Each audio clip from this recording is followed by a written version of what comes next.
On June 24th, 2021, at approximately 1:25 a.m., the unthinkable happened in Surfside, Florida. A 12-story beachfront condominium named the Champlain Towers South partially collapsed in less than 30 seconds. What began as a quiet summer night ended in one of the deadliest structural failures in American history. 98 people lost their lives that night. Families were shattered. A community was forever changed. In this video, we'll examine what happened at Surfside, why this tragedy occurred, and the critical lessons we must learn to prevent such disasters in the future. Hello, and welcome to Deadliest Disasters, where we cover some of the most devastating events that happened throughout history. Champlain Towers South was built in 1981, one of three similar structures in the area. Standing 12 stories tall with 136 units, it represented the American dream for many of its residents. Some were retirees enjoying Florida's warm climate, others were families with children, and some were international visitors who owned vacation properties. The building stood just 100 yards from the Atlantic Ocean in Surfside, a small town of about 5,600 residents north of Miami Beach. Like many coastal structures in Florida, it was built on reclaimed wetland, a factor that would later prove significant. Security footage from nearby buildings captured the moment of collapse. At 1:25 a.m., while most residents slept, a pool deck collapsed. Just minutes later, a substantial portion of the central and eastern sections of the building pancaked to the ground. First responders arrived within minutes, facing an apocalyptic scene. Dust filled the air. Personal belongings were scattered among massive chunks of concrete. And most hauntingly, they could hear voices calling for help from within the rubble. What followed was one of the largest urban search and rescue operations in U.S. history. Teams worked around the clock, battling summer heat, tropical storms, and dangerous conditions. Initially a rescue mission, it transitioned to recovery after 2 weeks when survival became impossible. The final victim was recovered on July 26th, more than a month after the collapse. Understanding why Champlain Towers South collapsed requires examining several interconnected factors.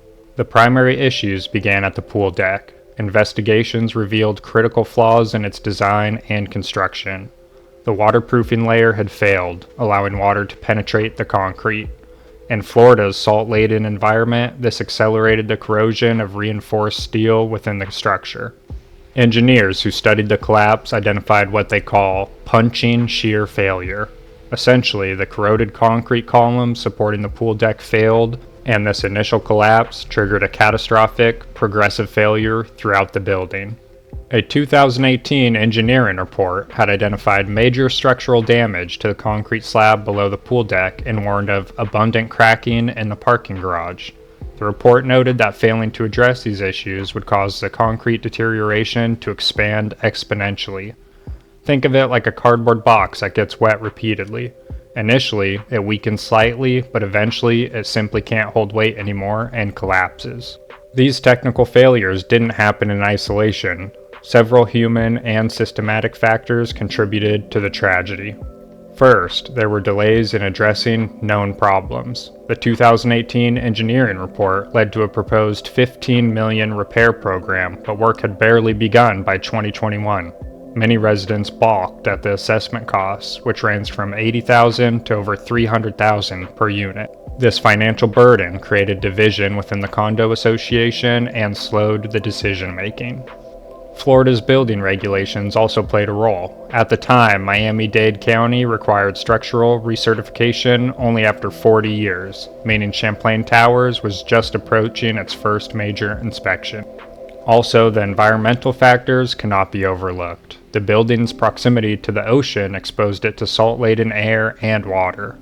A 2020 study had found the building was sinking at a rate of about 2 millimeters per year since the 1990s. But behind the engineering explanations and technical terms were real people whose lives were forever altered. Families were torn apart, children lost parents, parents lost children. The youngest victim was just 1 year old, while the oldest victim was 92.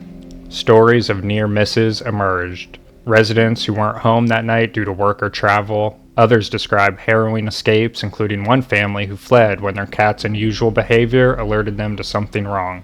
The Surfside community rallied together, creating memorials, offering housing, and supporting survivors. First responders worked tirelessly, many suffering psychological trauma from what they witnessed. For survivors, the trauma continued. Beyond losing loved ones and homes, many lost everything they owned. Family heirlooms, photographs, important documents, their entire personal histories gone. Multiple investigations were launched to determine what went wrong. The National Institute of Standards and Technology, known as NIST, began a comprehensive investigation that took years to complete. Legal accountability came more quickly. In June 2022, just 1 year after the collapse, a $1.2 billion settlement was reached. This included compensation from the Condominium Association, the engineering firm that had inspected the building, and other parties. However, many argue that accountability extends beyond legal settlements. Questions remain about the roles played by building officials, inspection processes, and Florida's building codes. The Surfside collapse triggered immediate regulatory changes. Florida lawmakers passed legislation requiring more frequent inspections for older condominiums and ended the ability of condo associations to waive maintenance reserve funds. Miami-Dade County amended its building code to require recertification after 30 years instead of 40, with re-inspections every 10 years after. Other coastal communities across the country began reviewing their own building codes. The tragedy sparked a national conversation about America's aging infrastructure. Many buildings constructed during the condo boom of the 1970s and 80s are now facing similar deterioration issues, particularly in coastal environments. The Surfside collapse teaches us several critical lessons. First, structural maintenance cannot be deferred. Small problems become catastrophic ones if left unaddressed. Second, the warning signs of structural failure often appear long before collapse. Cracking concrete, exposed rebar, and water intrusion should always trigger immediate professional assessment. Third, building safety requires financial planning. Condo associations must maintain adequate reserves for inevitable major repairs. Fourth, living in coastal environments demands heightened vigilance. Saltwater and salt air accelerate structural deterioration significantly. Finally, we learned that our building codes and inspection protocols require continuous updating as buildings age and as we better understand environmental impacts. Today, the site where Champlain Towers South once stood remains empty, though plans for a memorial are underway. The families of victims fought to ensure the land would not simply become another condominium development. The legacy of Surfside extends far beyond Miami. It has changed how we think about building safety nationwide and sparked crucial conversations about aging infrastructure. For those wondering about their own buildings, resources exist. The American Society of Civil Engineers provides guidelines for building assessments. Residents can request inspection reports and maintenance records from their associations. The Surfside collapse reminds us that buildings, like all human-made structures, require care, attention, and respect for the engineering principles that keep them standing. When we ignore these principles, the consequences can be devastating. As we remember the 98 lives lost, let their memory inspire a renewed commitment to ensuring our built environment remains safe for everyone. Thanks for watching today's video on this devastating but important historical event. If you found this informative, please hit that like button and subscribe for more historical deep dives. And let me know in the comments what other overlooked historical events you'd like to learn about. Until next time, this has been Deadliest Disasters.